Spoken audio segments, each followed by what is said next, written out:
Okay, hello everybody. Welcome to the session about the role of women in times of Corona as a part of the Rethinking Economics Festival 2020. Today we are in the third day and also in the third session. I'm very happy for all people who are attending, and I'm sure it will be an exciting and very interesting webinar. My name is Gerrit. I'm from Berlin in Germany. I'm part of the local group at my university and the German Network for Plural Economics and also Rethinking Economics. And today we will have a webinar with Titi Badakhsharia. She is a socialist feminist writer and activist. She is a professor at the Purdue University, and her recent books include Social Reproduction Theory, Remapping Class, Recentering Oppression from 2017, and the co-authored Feminism for the 1990%, a manifesto, yes, from 2019. So today's event will be a webinar, so there will be an input at the beginning, and then you will have the possibility to ask questions. For the questions, please use Slido. You find now a QR code on the main slide, and also a link will be soon posted into the chat. You can there write your questions, and afterward everyone can see them.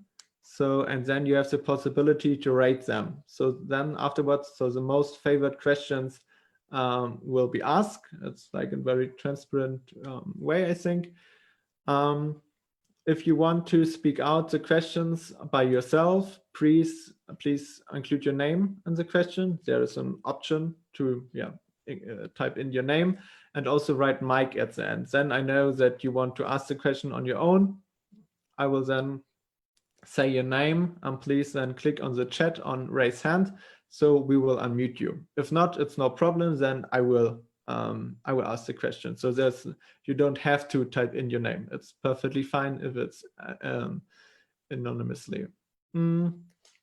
Yes. So today the tech host will be Rita. For any questions regarding how to navigate on Zoom or technical issues, please drop a message in the chat. And yes, so also some ground rules for the question, for the session today. Any questions which are insulting or discriminatory will be removed from Slido, and same also for if you speak like in the Zoom directly, we have the possibility to remove people from Zoom. Again, if you're saying something assaulting or discriminating, for example. It would be also very nice if, like, when you speak on Zoom, just try to be very brief and ideally say exactly what you wrote, because we want to give as many people as possible the opportunity to ask a question. And if someone talks talk around 10 minutes or something, that wouldn't be fair for the rest of the people who are attending the session. Yes, and that's it. And now I will stop the screen sharing and we will have a very nice introduction.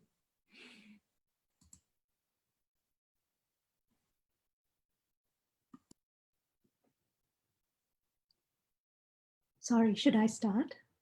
Oh, yes, sorry, yes. Okay. All right, great, thank you. Well, first of all, thank you very much to the organizers of Rethinking Economics Festival for inviting me today. And thank you to all of you who are joining from what looks like in the chat all over the world. I hope all of you are keeping safe and keeping your loved ones safe. And so I want to thank you for taking the time today amidst this crisis and pandemic to share this space with us and to talk through some of the important questions of this pandemic. So I want to first sort of acknowledge the trauma and the hard challenges that all of you must have faced in the last 4 months or so, and more are coming. So thank you for joining us today to discuss some of this so that we can find some resources to move forward from this, because going back to business as usual is not really an option anymore. So I want to start by saying that the pandemic has been an archaeologist and an archivist. It is an archaeologist because it reveals existing fault lines of race, gender, and class. And it is an archivist. It stores memories because the way it rages across these fault lines of race, gender, and class retains the memory of those glaring inequalities. So how is the virus an archaeologist? Let me explain. In almost every country, well, in every country, women earn less, they save less, they're more likely to be holding part-time, low-income jobs without unions or other kinds of support.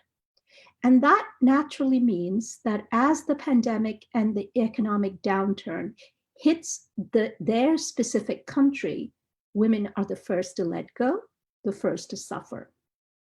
Normally, in an economic crisis, male-dominated jobs, such as manufacturing or mining, are usually the first to go. This is what happened during the 2008 global meltdown of the economy. But this time it is the opposite. In parts of the United States where I now live, more women than men are filing for unemployment. We also need to consider that the majority of single-parent households are women-led, and a majority of refugees and internally displaced people around the world are women and girls. So even though the virus may have a democratic epidemiology, in that it can affect anyone from Prince Charles to Jair Bolsonaro, its effects are far from democratic. Indeed, the virus's effects across these fault lines of race, class, and gender ripple through the family and the larger social whole. In the US today, 41 million workers have children under 18. Almost all of them lost childcare as a result of the pandemic. At the peak of the closures in spring, 55.1 million school students around the country were affected. An additional 5 million younger children in daycare and preschool had to be kept home. In normal times, inadequate childcare is the equivalent of a 5% pay cut for parents. Now it's much worse. And of course, who bears the majority of the burden of childcare at home, pandemic or no pandemic? It is women. And of course, during a pandemic, those women who are not essential workers, who were allowed to work from home, had to do the twin responsibility of both caring for their children and doing their job. There was a really astonishing reports in the global media about what women had to actually do in order to bear the burden of work and childcare from home. So in China, for instance, there was this really stunning report of a couple, both of whom were doctors, but the man and the woman, and their child was about 8 or 10 years old, but the woman, the mum, had to cook the entire day's meals for the child before they left the house to work in the hospital taking care of COVID-19 patients. Similarly, in the United States, one woman reported that she had had to set up her workstation in the bathroom in order to be away from some of the chaos of the house. Another women routinely reported working from their cars.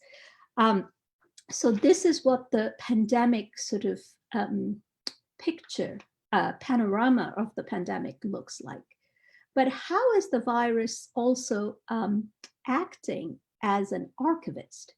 Because the response to this crisis, the response by governments, is to carry on with the habits that they acquired under manic neoliberalism, which was to continue to shift responsibilities of care to individual families and within families onto women.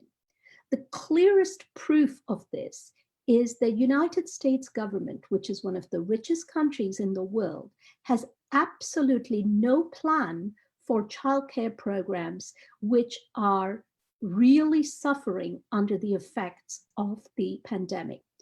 40% of childcare programs in the US now say they will have to close permanently without outside help. And the government has used the bulk of its stimulus bailout money to help out millionaires and the airlines industry.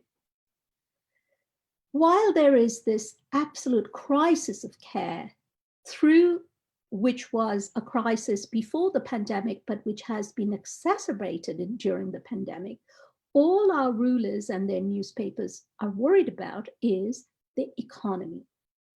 I am personally exhausted from reading and hearing about how the coronavirus is affecting the economy, how it is hurting the economy, how we need to save the economy.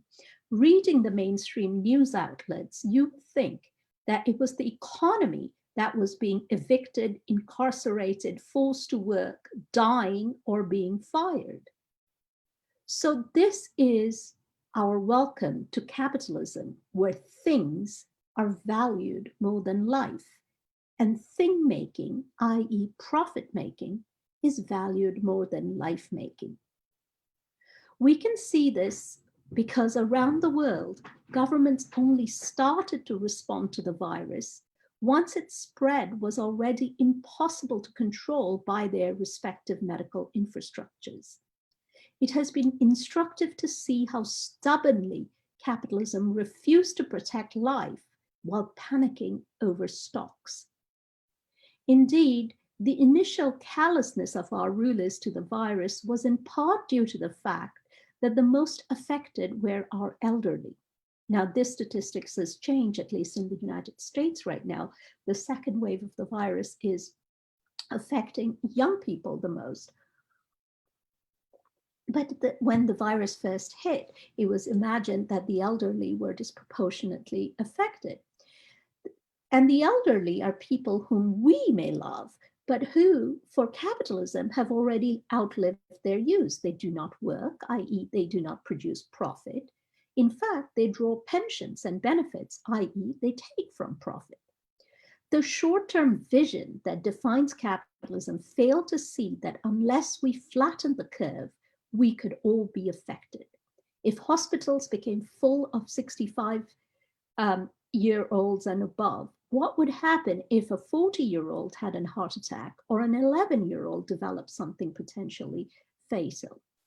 So this pandemic really demonstrated clearly and tragically that our coming political struggles cannot limit themselves to being struggles for better infrastructure alone. We must demand something more foundational to organize society differently, where we value life over things and people over profit. So what do I actually mean when I say capitalism pits life-making against profit-making? And what does that have to do with gender or women? The social capacities with which we make life and the institutions with which we maintain life and satisfy our needs have always been undervalued by capitalism. This is why life-making services such as health, education, public transport always receive less funding than defense and crime and are always the first to be privatized or underfunded. Even food production under capitalism is conducted strictly on the basis of profit margins rather than hungry humans. During a devastating famine in my home state in India, which is Bengal, in 1943, the racist British government continued to export over 70,000 tons of rice annually to maintain its trade profits. An estimated 3 million people died in this famine. In the same way, only in our capitalist dystopia can a candidate running for the highest office of government in the United States publicly say he's going to veto a bill which guarantees health care to everyone, and this during a pandemic, something that Joe Biden, not Trump, Joe Biden promised to do as president if a Medicare for All bill were to come to him for ratification. The US was, as we know, incidentally one of the countries least equipped to deal with a pandemic. This for many reasons. First, it outright denies healthcare to a vast majority of people. Second, it ties healthcare to employment. So when people lose their jobs, as they will in a recession, they will have no healthcare. Third, it encourages its people to think that only two categories of the social whole are sacred, the individual and the institution of the nuclear family. Issues of public good and social good have been either deliberately ignored or actively discouraged by the country's politicians.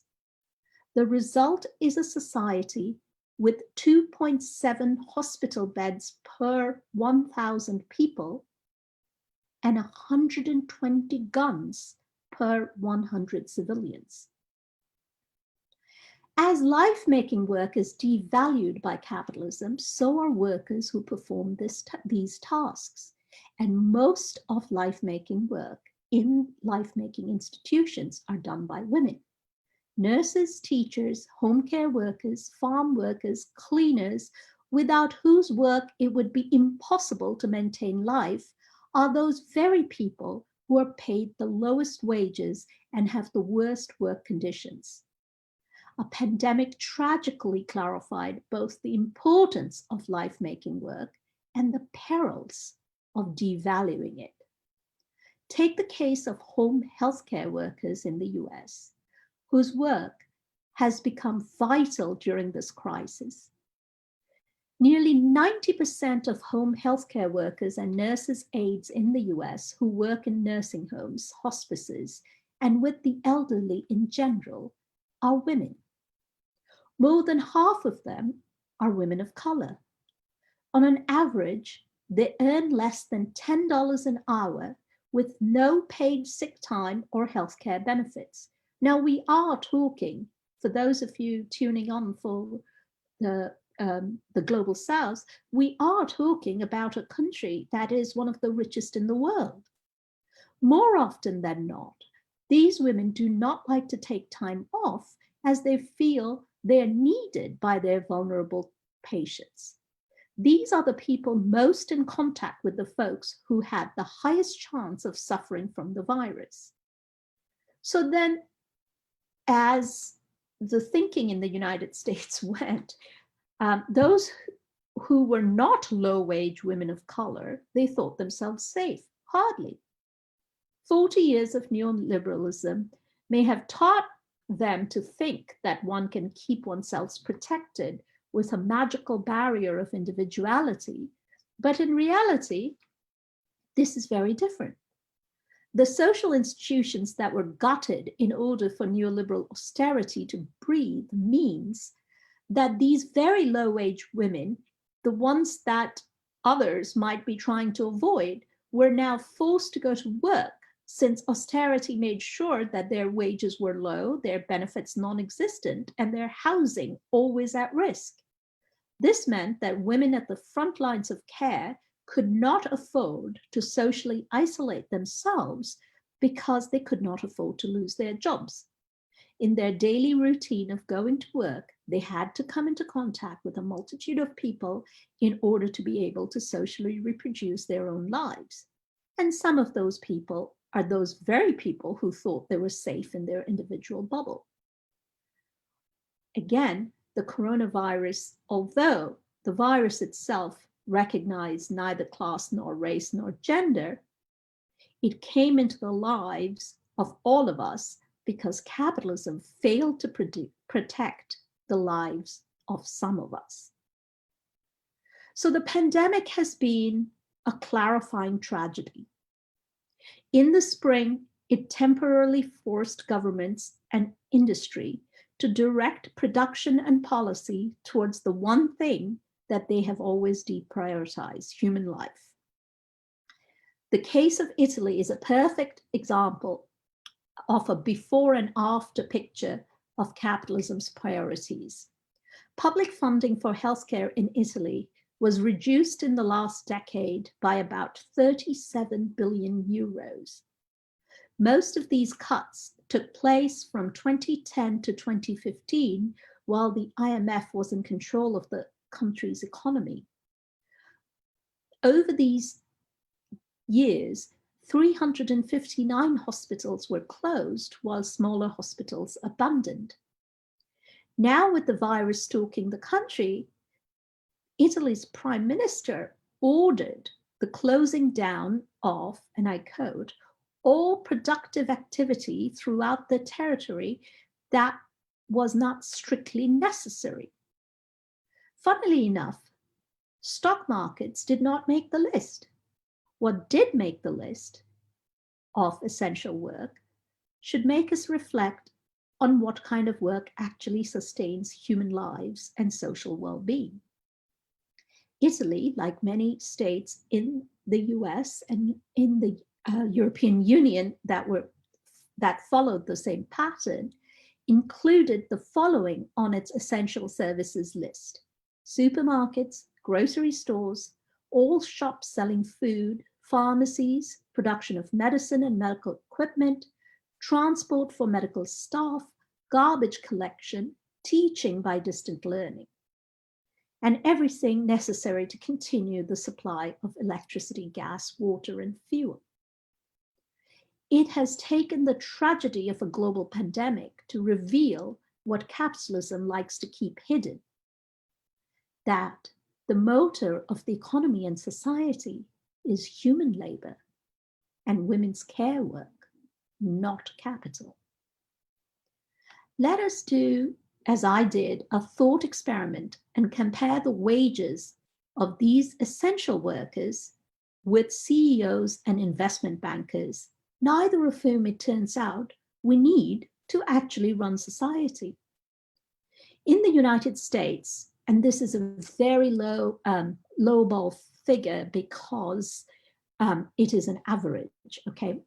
So in the United States, the annual mean wage of chief executives is $200,000. Again, it's a very lowball figure because of the way the Bureau of Labor Statistics tracks this data.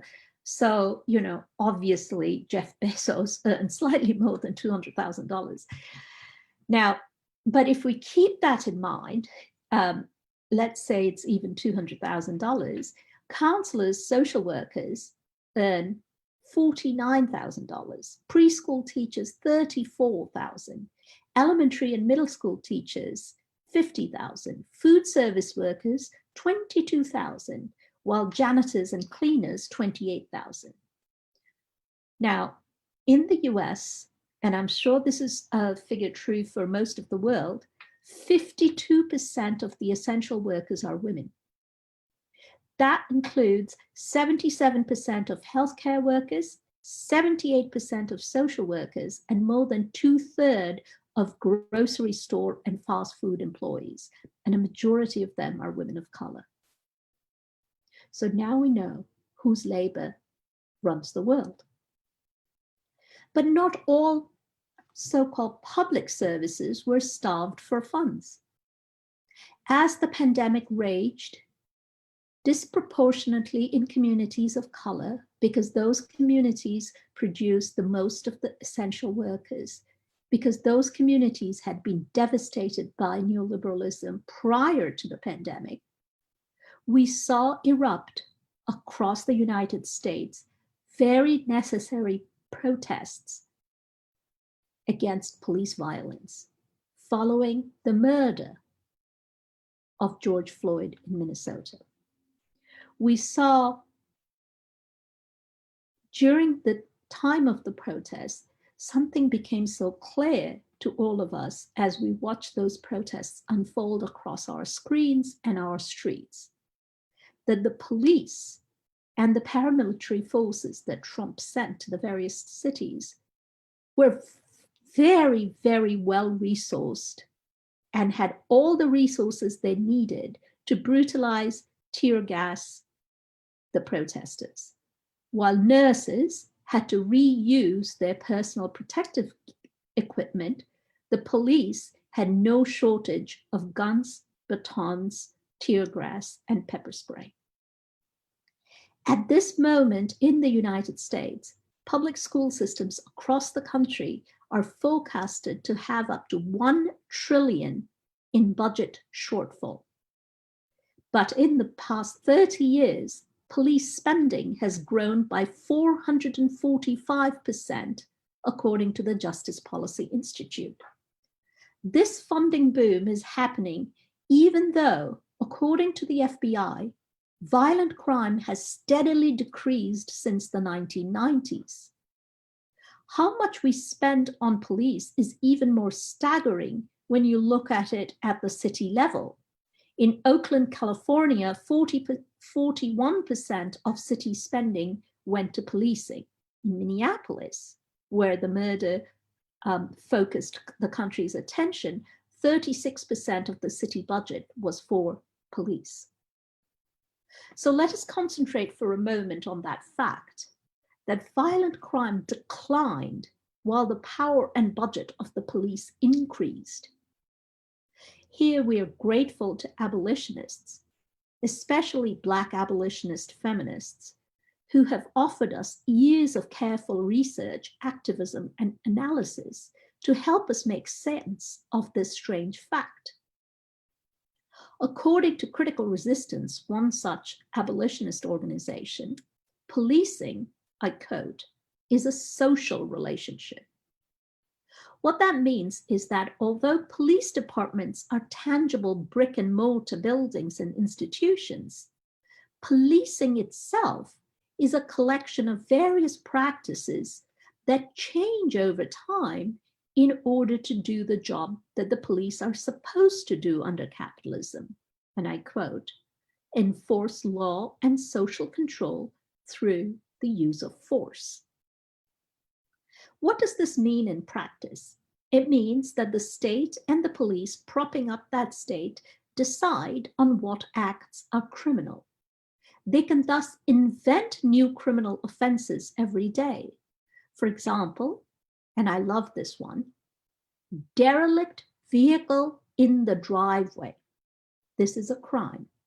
And this crime cost Loyston Hoskins, of course, a Black woman in Ferguson, $1,200 in fines. This is where scholar and abolitionist feminist Ruthie Gilmore's seminal formulation on care work and policing is vital to understand policing as a social relationship and how it's connected to race and gender. She urges us to understand why what she calls organized abandonment by the state has to necessarily pair with organized violence by the same state. In other words, when the state defunds healthcare, closes hospitals and schools in communities of color neighborhoods, when they consciously refuse to investigate whether the drinking water supply of the community has been contaminated, this organized abandonment of the community must be kept in place by organized violence. So policing need to penetrate areas of social life, schools, hospitals, parks, which as life-making institutions ought to have nothing to do with the death-making institution of the police. Disciplining communities of color, instilling fear and introducing violence into the lives of young Black children thus gets woven into the fabric of social life. This is why when we think through life making and gender and race, we must understand why anti-racism must be a conscious element to our struggles for life making or expansion of our life-making institutions such as schools and hospitals where the majority of workers are women. Many people in our labor movement and progressive struggles call for more money for schools and hospitals as opposed to jails and police, saying that these are universal demands that will benefit everyone. And of course, we all should support such demands. But if we do not make specifically anti-racist demands, then we forget that people of color have been consciously left out of the social contract. So move to just consolidate that social contract through simple demands like more schools fail to get at how deeply racism is seeded in the workings of capitalism and its death drives. Consider this.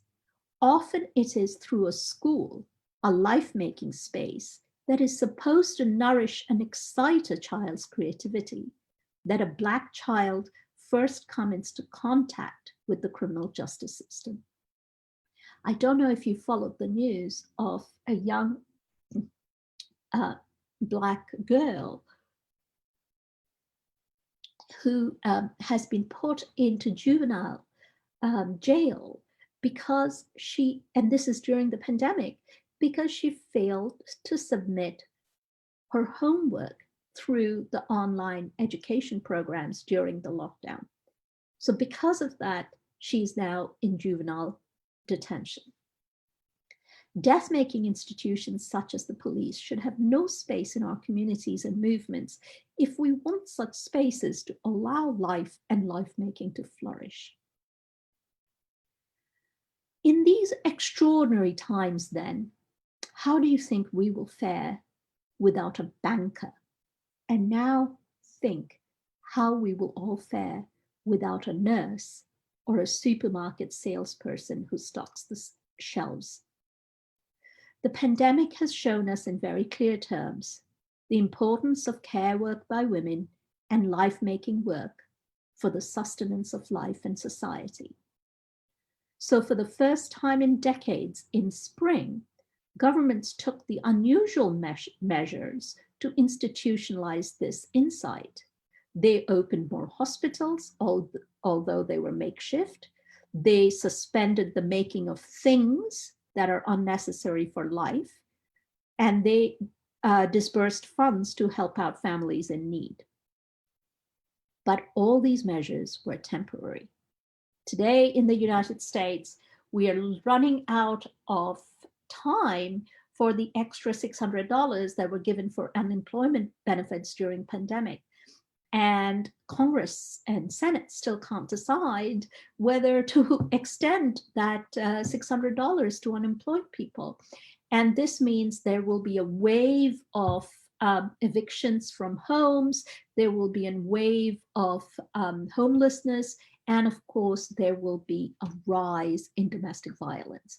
We have seen an 80% rise in domestic violence across the globe during the pandemic. It is unfair to compare these government measures to war times, but when the crisis passes, we should be prepared to wage just such a battle against our rulers and the system they protect. We cannot go back to the old normal of mindlessly churning the wheels of commerce solely for the sake of profit and devastating our planet in the process. A new way of organizing society, nourished by the priorities of life-making, must become our new normal. Going forward, as the virus surges for a second time across much of the United States and apparently in other parts of the globe as well, we must demand the following. Workers who have to staff essential services such as nurses, supermarket staff, street cleaners, and others should be paid extra during these times. They are risking their and their families' health. Let's call it pandemic pay. All private hospitals must be nationalized. Spain did it on a temporary basis. We must demand that such moves become universal, but more importantly, permanent. All mortgage and rent payments must be suspended. Otherwise, people will be forced to break isolation in order to work to pay bills. Free laptops and Wi-Fi at home and free lunch programs should be provided for all students, and schools should remain closed, and free childcare should be provided for parents who have to work. There should be no deportations and immigration raids the way Trump government is planning in the United States. Ireland in spring put a firewall between access to healthcare and immigration.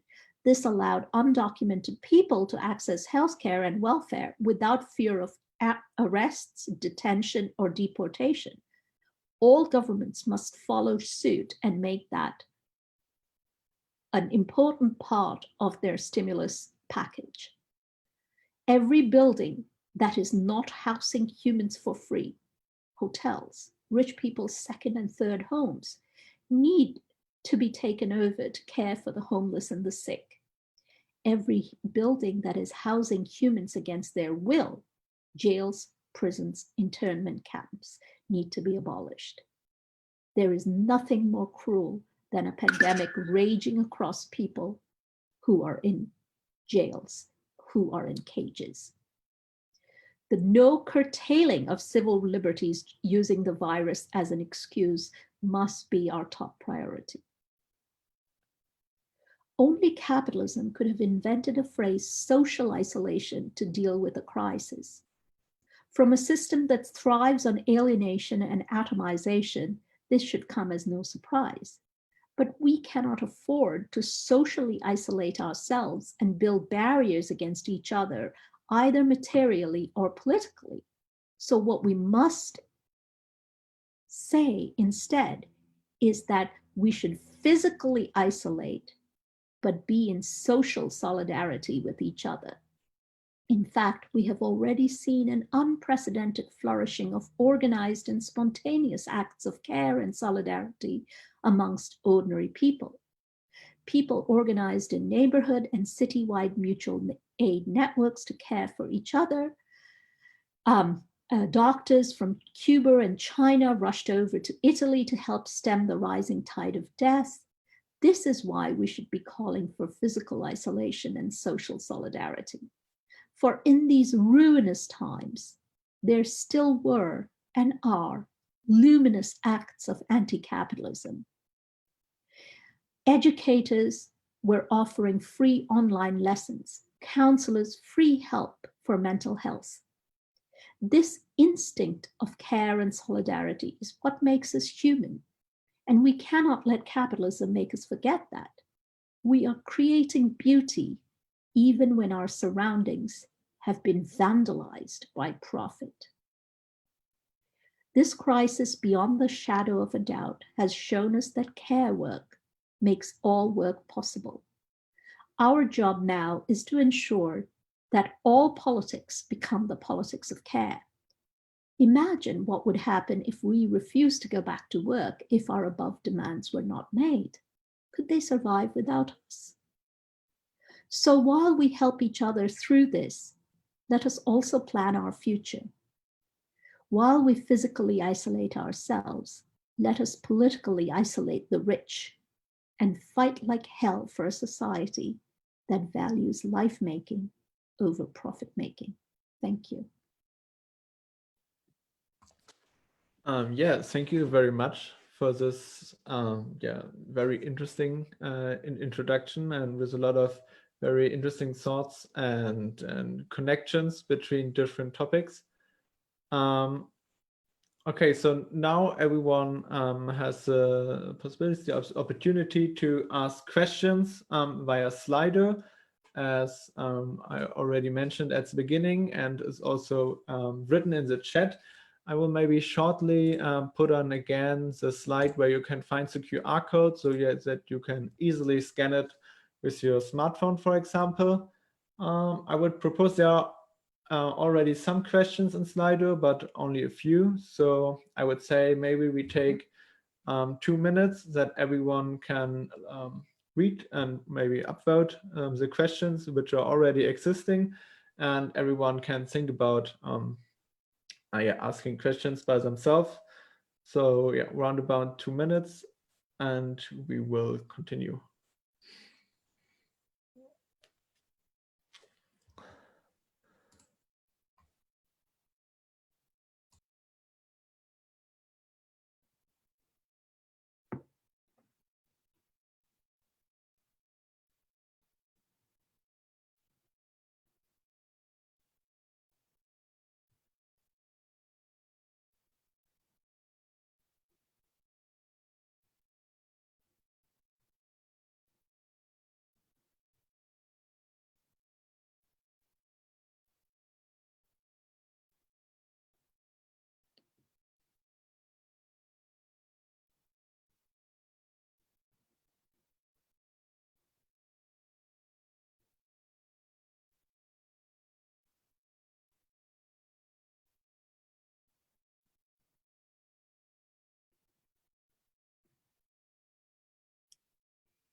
Okay, so some more questions on Slido. I will stop the slide and I will start to ask always the most liked questions.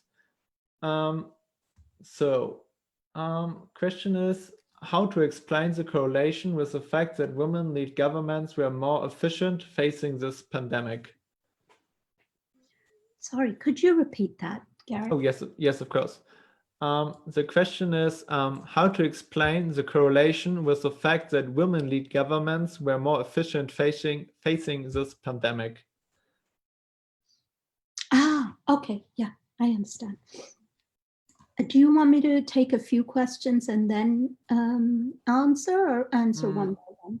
Maybe one per one, because they're like kind of randomly regarding the topic. So maybe it's better for the understanding. Yeah, so I mean, there's been a few articles about this, that women leading governments such as, you know, Germany and New Zealand in particular, those countries fared better in their response to the pandemic. But this is true, and there is no question that some of the gendered expectation and gendered histories that women carry individually brought to bear on the governments themselves.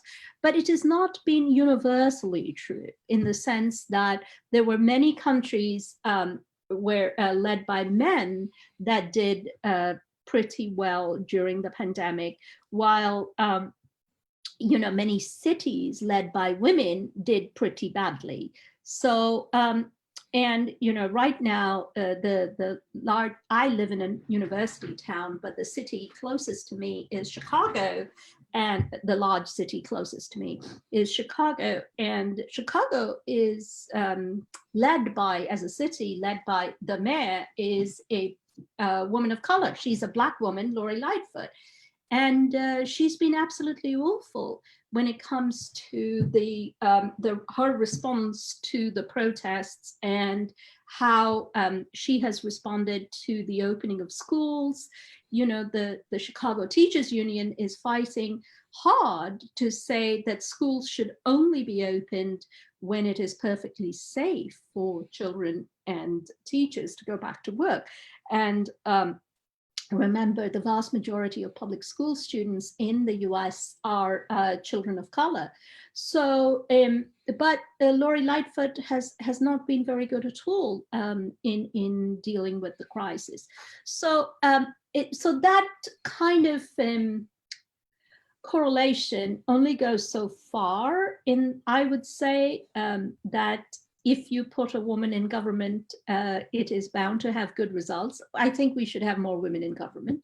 However, as long as the governments remain capitalist, I think the priorities will always be to undermine care work. So putting women in place only goes so far. Thank you very much. Okay, so the next question, and maybe I can strongly encourage you again to also vote the questions, so you can, so that I can see what questions you like most to be asked for. The next most favorite question is, could you comment on the interaction between caste, class, and gender in South Asia, especially in light of the rural crisis and the migration crisis in India? You know, thank you for that question. I'm not sure who asked it, but that's a very, very crucial question. I have often, and this is where the pandemic as an archivist works best as metaphor, because the coronavirus as an illness is predicated upon touch, and caste as a system of oppression is also predicated upon touch. So it has a natural, I would say, well, not natural in the real sense, but it has a predilection of exacerbating already existing caste hierarchies in South Asia, in India in particular. So what we saw, these extraordinary sights in India of migrant workers walking back across the subcontinent because the public transports were closed down due to the lockdown, and their workplaces closed, and they could not afford as migrant workers to live in the cities where they work, like Bombay or Delhi, Mumbai in particular. So they actually walked back, and so many died on the way. The arrogant indifference of the government to these lives was something spectacular to behold, to be honest. And as we know, the lynching of Dalit folks during the pandemic did not stop. And there were so many cases of violence against Dalits during the course of the pandemic. I think one of the most important things to say, again, just like in the United States, as it happens with Black and Latino communities, in India, a vast majority of essential work is done by Dalits and lower caste people. Without that work, the cities and the governments would not function.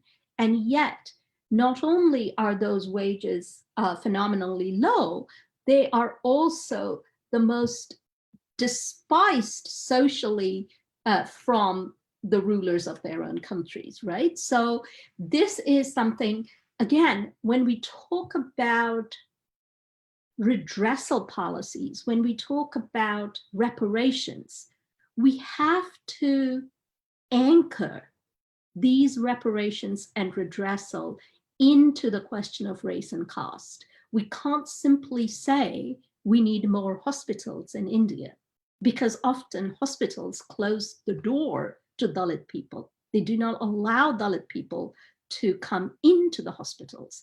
So universal programs only work to a certain extent. Universal programs must be anchored in anti-caste and anti-race priorities in order for them to reach the people who need them most.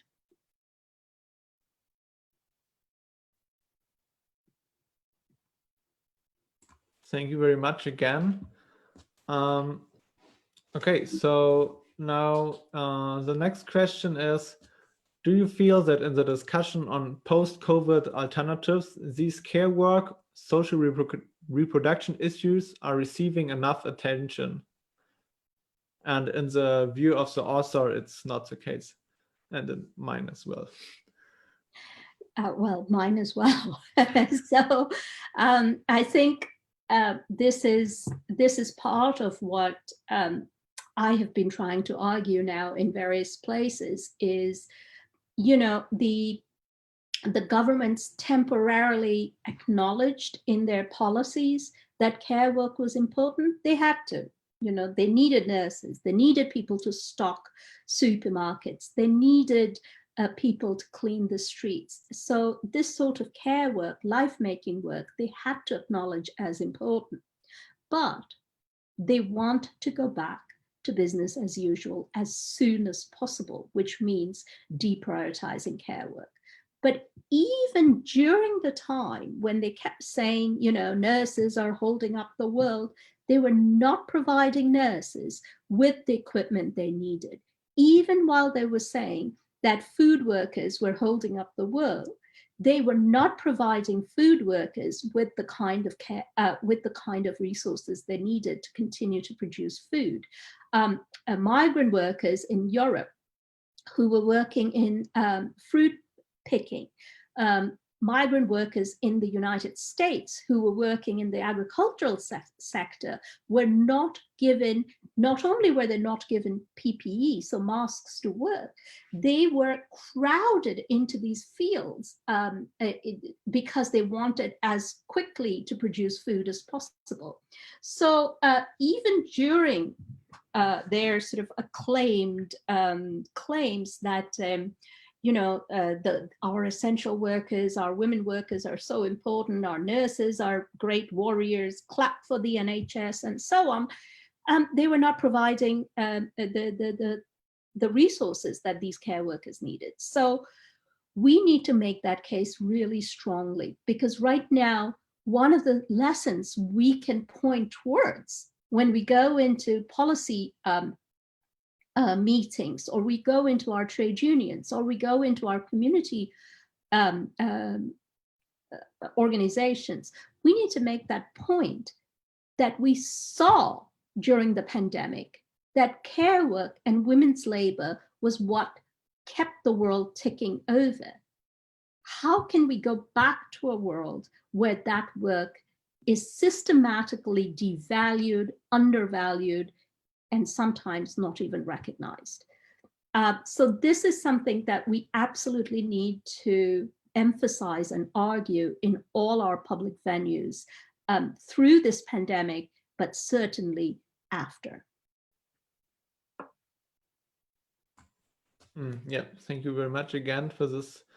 Yeah, I think very important input, especially like because now in a couple of countries, yeah, it feels like the pandemic is over and the people are already, like for me in Germany, it's nearly, life feels nearly normal again, but and already now people are forgetting like that a month ago they all called the nurses and so on so far the heroes of our country. It's all forgotten now, unfortunately. Okay, so as a next question, are there examples of countries, cities, or communities where these equitable models are in practice and working? Where are the templates for us to follow? Right. I wish I had an answer to that, but I don't. What I do have an answer to is, excuse me, there are lots of feminist collectives that are actually working very hard to put together what what we can call women's budgets or feminist budgets to come out of the pandemic. Okay, so one I can cite very easily is in Hawaii. So in the United States, all 50 states have something called a women's council. So that's part of, you know, the state government apparatus. But in most states, those women's councils are not particularly functional or feminist. In Hawaii, they call themselves feminists, the Women's Council there, and they put together a feminist budget for how the stimulus money must be spent. And it's a really, you know, it's a really important model for us to look at, because it goes through how the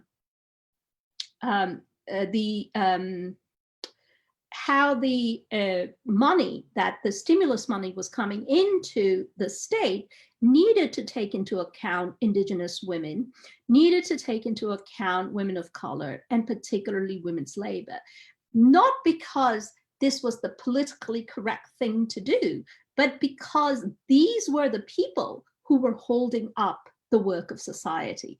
So I think one of the things that we need to work on in the coming days and months is, one, to track these feminist budget proposals and try to think about what that might mean in our particular contexts.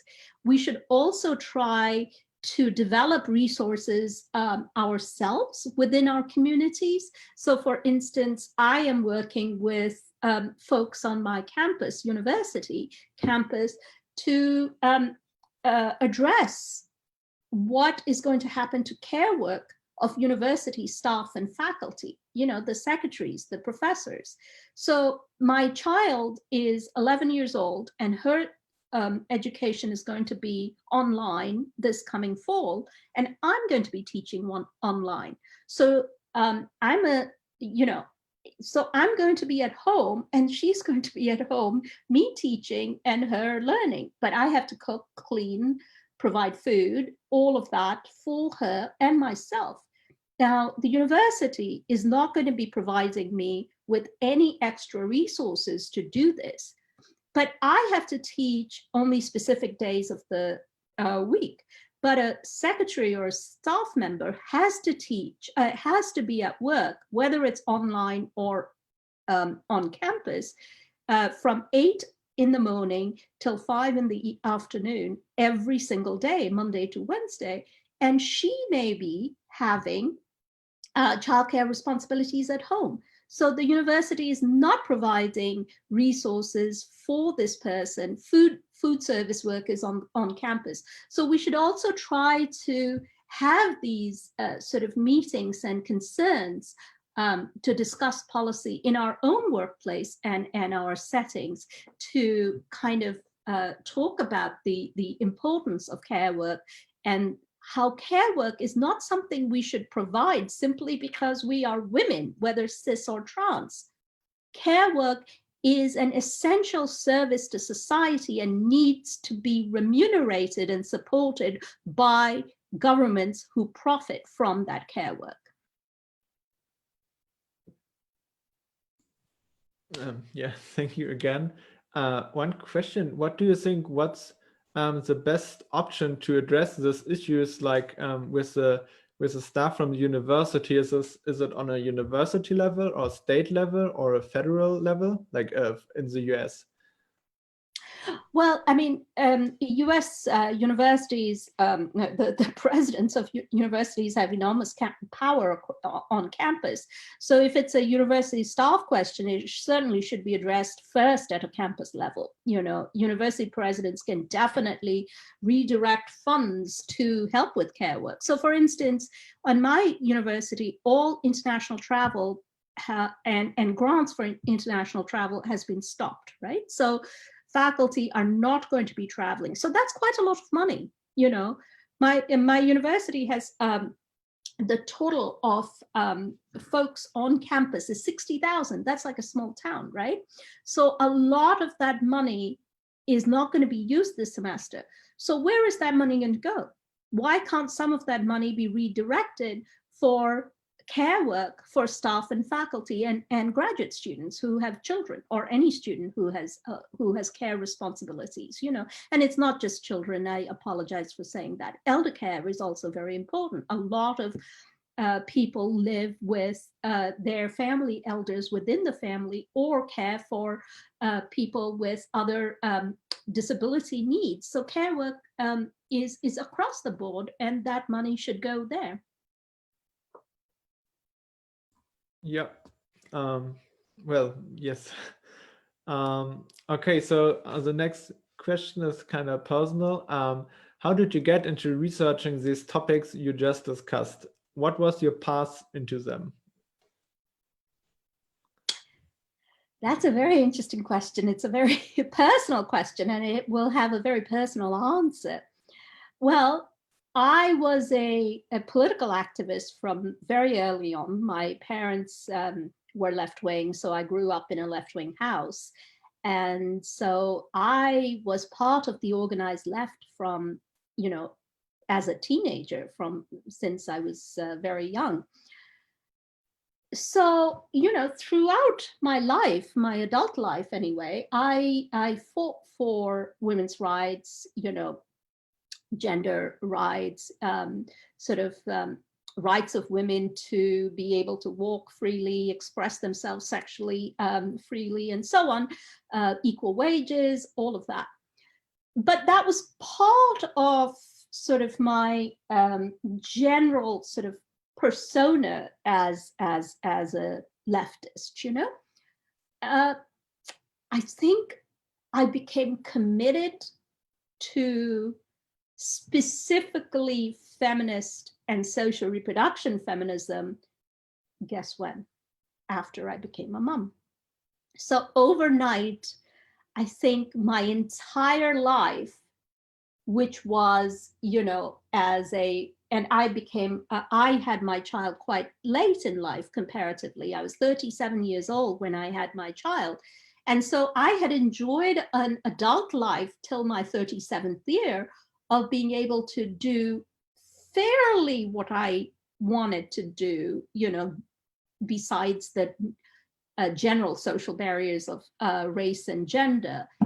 But suddenly, with becoming a mom, all my options, even my spatial location in a city, began to change. I began to notice, for instance, that most tube stations in London did not have elevators.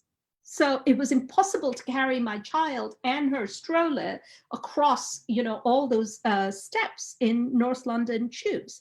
I began to notice where public parks were in a city and how impossible it was to find a clean public park which was not monitored by police with guns, in the United States. So, and the exhaustion of being a mother was nothing like the exhaustion I felt when I did my PhD. So in a way, gender became embodied for me through the period of pregnancy, childbirth, and then childcare. And I think it came sort of it was first, a realization, but then became a political project. Thank you for this personal answer. I think it's often the case that people, get or see the problems when they're in the problems by themselves. And do you maybe have a kind of a trick or a suggestion, or I don't know, like how to explain people who are, for example, not a woman, to get this awareness by themselves without having a child and seeing all those problems by themselves? I don't think my experience needs to be replicated across the board in order for people to become feminists. I do not absolutely mean to suggest that only motherhood makes you a feminist. I was a feminist because, I experienced sexism. And, many of my cis male friends are feminists because they stand in solidarity with women, but they also realize that the liberation of women, both cis and trans, I must insist, is a route to their own liberation, right? So it is not that if men need to stand in solidarity with feminist struggles, not because it's a moral issue. Men need to stand in solidarity with feminist struggles because their liberation as human beings, their ability to live freely, is tied up with the liberation of everyone. This is kind of the logic that people say, about Black struggle. Well, if Black women are free, then everybody is free, right? So this is why we say Black Lives Matter, not because only Black Lives Matter, but because if Black lives start mattering in a society, that means expanded freedom for everyone.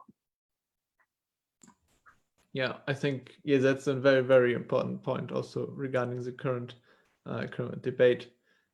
So another question was, or is, including household work, which is a very important factor for development in a country, in the economy, as a productive work, would decrease gender equality, or maybe or did you understood it? Or should I repeat it? What decrease? Like including household work in the economy as a productive work would decrease gender inequality. Okay, so I think this is where I don't think we can actually provide wages for housework. This is where I differ slightly with my feminist comrades from the 1970s.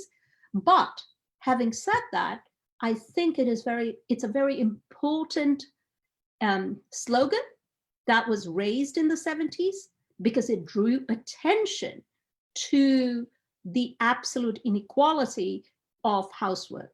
Now, the reason why housework cannot be waged, I don't want to go into the details of that, but what can happen for sure as regards housework is, one, housework was taken out of the house and socialized. This has been the demand of socialist feminists like Alexandra Kollontai at the very dawn of the 20th century, right?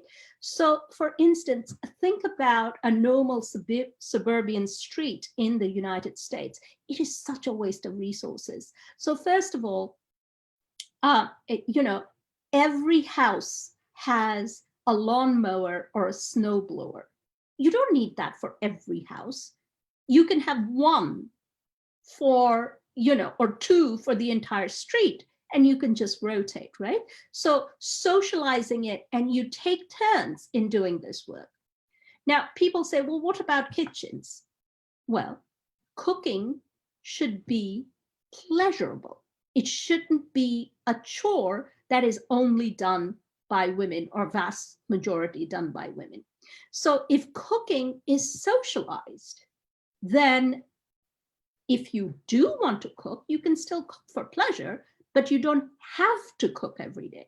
Now people say, oh, that's so communist, but let's remember, socialized community kitchens do exist, but they exist for the rich, and they're called restaurants.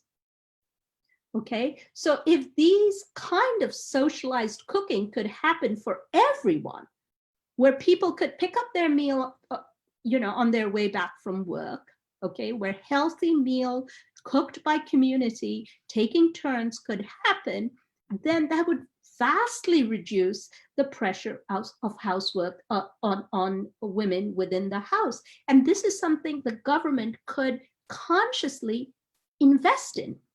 Public kitchens, public laundries, right? So in other words, the house, you cannot determine,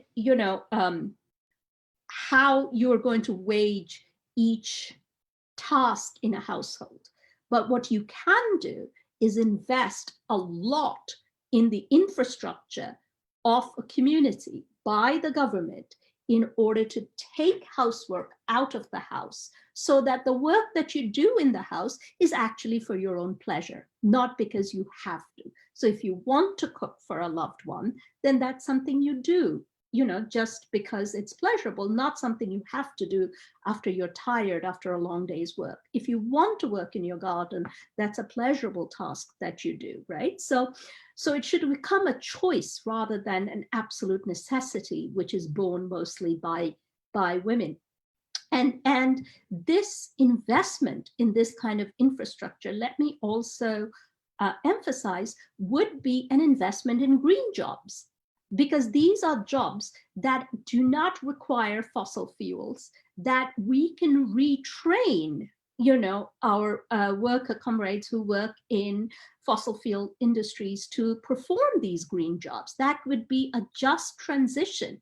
So more schools, more public libraries, more public laundries, these would be essentially green jobs that benefit everyone. So that's the kind of investment governments can make, which I think would be very, very useful, if not wages for housework. Yeah, thank you for this, I think, very interesting point of view, especially the phrase with the restaurants. I definitely have to remember. That was very good. So as the next question, with the ideas that you have, how would you change the system? Would you change it differently between other countries or US specific? And maybe I will connect it with the next question, which states, do you think there's also a chance now for a better future with all the big fiscal actions taken by governments? Could you repeat the first one? Yes. With the ideas that you have, would you change? How would you change the system? Would you change it differently between other countries or US specific? I love that question, because I wish I could change the system, but I can't. And it's people like you who are listening in will be part of the new changes, hopefully. So let me just say, answer the second question first, that do I think that changes are forthcoming? I do not think so. I am a pessimist when it comes to that. I do not think governments, unless forced, are going to institute changes that prioritizes care work or prioritizes the work of women and women of color. They're just not, okay? Because that way of work does not produce profit. So they're going to go back to their addiction to fossil fuels, their production of useless goods, production of more cars, more planes, and more bombs. So I don't think so. But if there's anything that and so this is my first part of my answer, if we learn anything from the wave of global protests against police brutality, we learn this, that mass protests, massed collective protests from below can change policy overnight, when such policies were impossible to even imagine through years of electoral work, okay? So in the United States, even the Pentagon has brought down the Confederate flag, despite many protests from our president. The statues are coming down overnight. Minneapolis has disbanded its police force.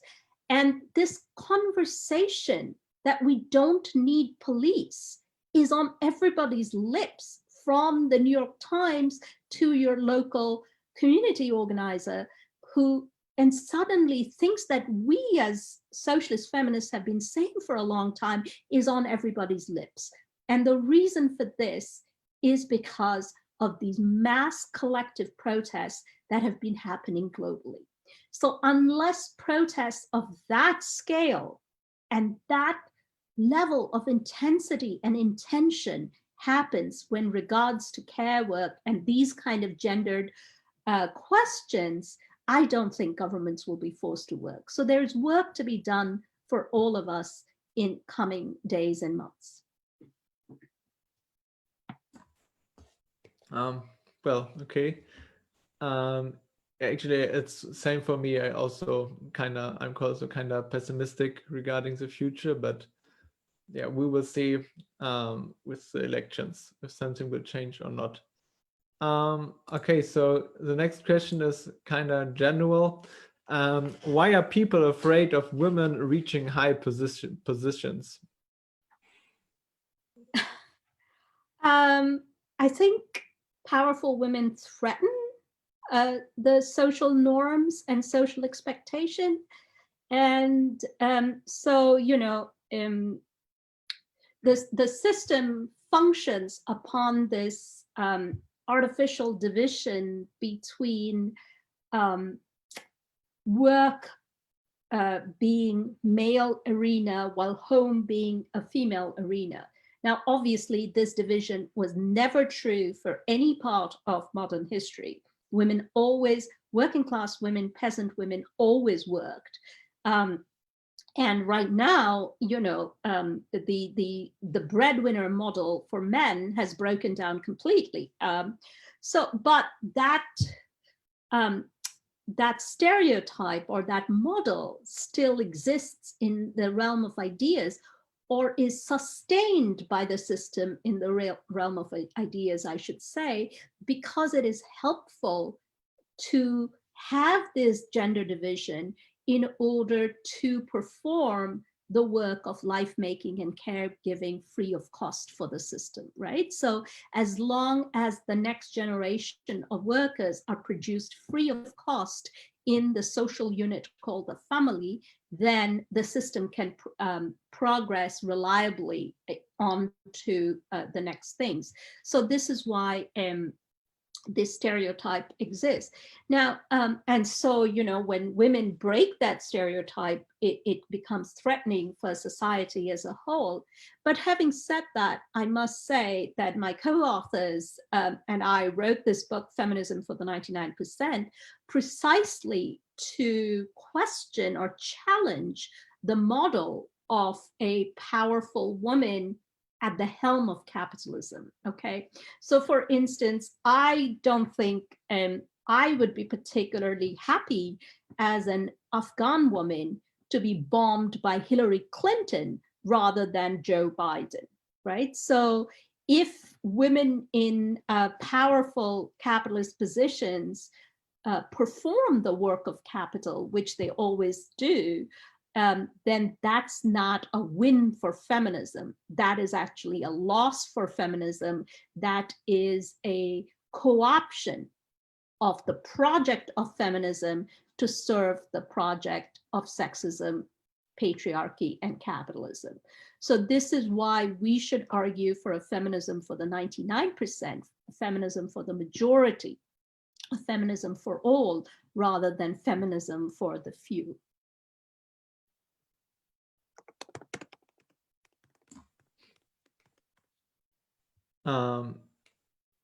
Yeah, so maybe one more question. Is it okay? Okay, so the last question is, taking productive, unproductive labor categories in political economy, care work is unproductive because it's paid directly with revenue, not by capital. How can we pay them? This is a very specifically Marxist question that someone is asking, obviously. No, I'm just going to try to answer it simply so that everybody can log into this debate of productive and unproductive work. So for instance, so this is a Marxist argument that unproductive does not mean not useful. In fact, it's simply a technical term in Marxism. So by productive work, they mean work that produces profit, and by unproductive, they mean work that doesn't produce profit. Okay, so it's not entirely true that care work is not done for the market, right? So for instance, all private school, which would be care, is a market-related product. All domestic work, which is paid for, is a private product. So that's so care work is takes place in three ways, I would say, in society. One is through the revenues of the state, as you say, from taxes, which is public, which Marxists would say unproductive, but it also is from paid for from market resources, so private, and it takes place in the community where it's unwaged. So it's market, state, and unwaged. These are the three kind of ways in which care work takes place. So I think what we should try to say is, as socialist feminists, that the vast bulk of care work needs to be undertaken through our taxes, not for profit, right? So it should be paid for from our taxes, and it should be socialized. So the socialization of care work and the payment of it through our taxes need to be combined with other efforts. For instance, that money from police and money from war be directed towards the hospitals. So there's no point in having public hospitals where people who work there, their wages are pittance, right? So those kind of other ancillary demands need to consolidate this demand for more resources for care work and more resources for gendered work. So that's kind of where I would put it, that we need to, and this is a perfect opportunity for us to make that argument, because we can argue that we've seen that without care work, your world would fall apart. So I think this is where we make the point that resources be governed for life making and not for your death making and death drives. Well, yes, thank you very much again. I think we had a very interesting input and very interesting questions and the discussing part. Yes, thank you again, everybody, for attending this today's session. And of course, thank you so much, Titi Bhattacharya, that you've been the host of this session. For me, it was very interesting, or you had a lot of very interesting thoughts and facts that you told us. There are 2 more days of those festivals. You find it, Rita will know, send the link to our website in the chat, also a survey about the festival and in general about economics and crisis. It would be very nice if you just take some time, like 2 minutes, to fill out the survey. And also we have a Facebook group where we put a lot of information regarding this festival in. You find all the links to the recorded videos, the sessions, and so on and so far.